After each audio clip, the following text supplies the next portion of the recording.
This is Osasco. Good afternoon, and I don't know wherever you are watching me. I want us to look at what the Bible says concerning Solomon.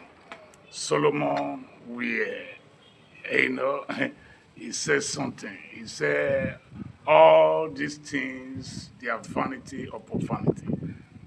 And I want us to look at it in another perspective to see what he means by that. And I also read meaning clearly to that statement that is it when Solomon was actually young, living a luxury life, enjoying himself, that when that Solomon made that statement?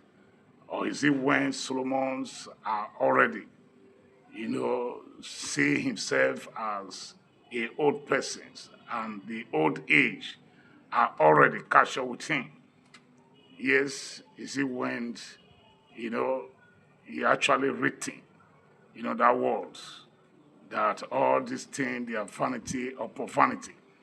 I see it as something that when Solomon actually were living in luxuries, enjoying himself, engaging himself in several women, married different women in different countries, to the extent the wife rose to 700 wives.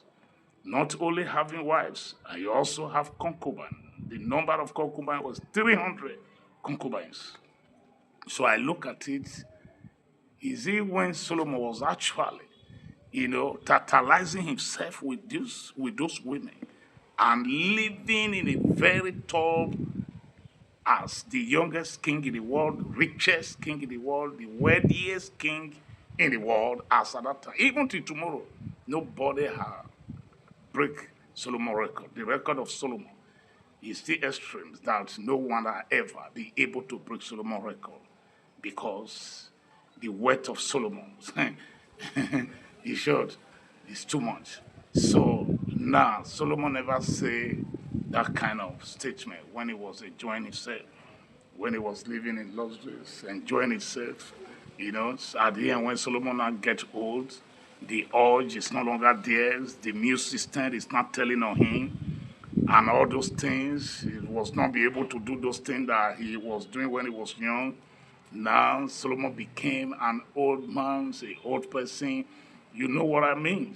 Those of you who are our father, you know what I mean.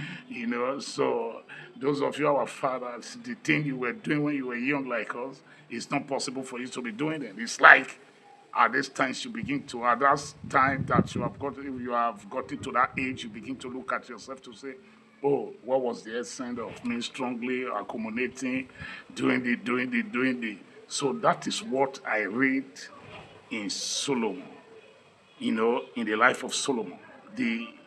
I read meaning to that word. That if Solomon will have made that statement, Solomon said that statement in a tender age, I think I will embrace that statement. To me, I will embrace it. No whence everything, Solomon's urge has gone. So the urge already gone. So there's nothing he can do, and he was no longer feeling anything. So I see it as something that Solomon will regret.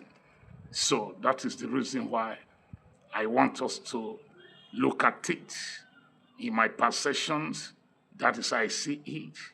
So I want you to also to look at it in your opinions, whether I'm correct or not. Yes, because know when you are old before you begin to bring in a word of advice. Yeah, the word of advice that he was trying to tell us, please don't also live like me. I think I also pick point there in that angle. Please don't live like me. All these things you are saying, there's nothing there. I think that is another message where he was trying to give us to the young. Please don't ever copy me. Don't ever do what I do. Because look at now, I'm old. I'm not be able to do anything again. You can see the urge was no longer there for him. So please, try to be creative and don't do what I do. Because somebody was still asking, some years ago in Sunday school, the person were asking, he said, with that kind of person, enter heaven. and some person were saying different things. But you know, as at that time, when the women were much, the Bible said the Spirit of God departed away from Solomon. So that is what I want us to discuss. I leave you to be the judge. So you be the judge. Let's see what is going to be your opinion concerning this message. So please watch the video to the end. So God bless you. Thanks for listening. Bye.